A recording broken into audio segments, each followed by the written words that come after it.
Take the mic.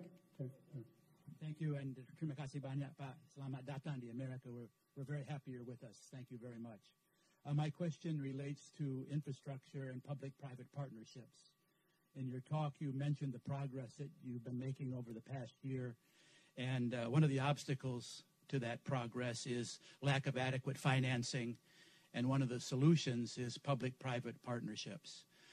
These have been slow in forming. The previous government talked about them, but not many were forthcoming.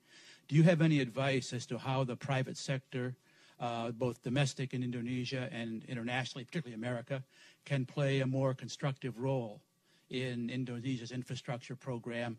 And what are some of the reasons that it's been slow? Do you still believe in public-private partnerships? Thank you very much. Thank you. I want to test my minister.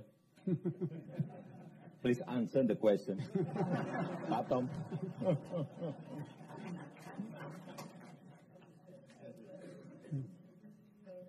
But don't speak longer than my speech. Thank you, Mr. President, Mr. Talbot, Congressman Sherman, ladies and gentlemen. So, Jim, I think the answer is very much that we absolutely believe in public-private partnership. I think, as the President pointed out, it's only been 1 year. And as many of you know, it's been a very busy year, very eventful, admittedly, sometimes a bit bumpy, but absolutely. I myself, as a trade minister, and I should explain a little bit, in our country, my trade ministry is kind of like a combination of what in the U.S. would be Commerce Department and USTR. So I should cover a lot of domestic commerce. And as such, I travel around the country quite a lot to kind of visit regional markets,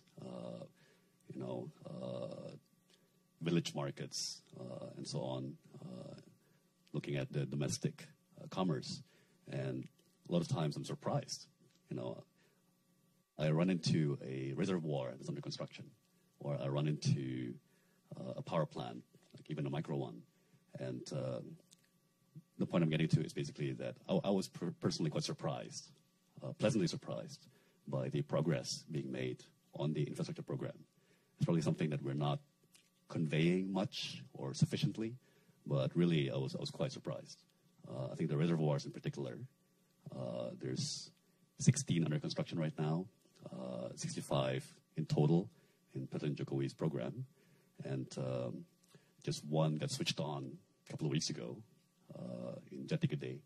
Is going to irrigate 90,000 hectares of rice paddy. And as many of you might be aware, without irrigation, rice paddy can only be harvested once a year. With irrigation, it can be harvested twice a year, right? So, another one in West Java also, like the Jati Gede, was under construction from Korean contractors.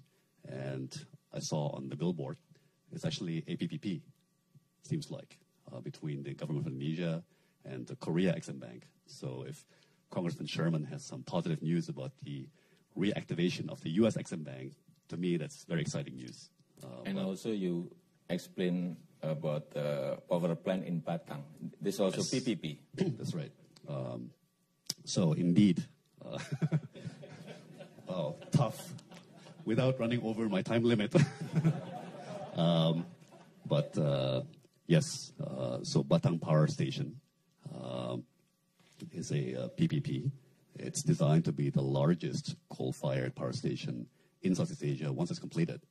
And some of the principals are actually here with us. So perhaps after the event you can discuss with them. But again, it was a project that was stuck for many, many years. And once again, President Jokowi's specialty, things which people say are impossible. Like he just gets in there, hands-on, into the field, and lo and behold, it can be done. So, and that's a huge PPP actually. I think it's more than $3 or $4 billion. But as the president always says, these things take time. They take a process. But personally, many of you know I come from a finance background, so I'm very much a numbers guy. Okay. And the way I look at the program is it goes from 2 to 4, 4 to 8, 8 to 16, 16 to 32, 30 to 64. So these things tend to be slow to gain momentum, but once they do, you know, the snowballing, the magic of compounding can be quite stunning. So it's certainly something that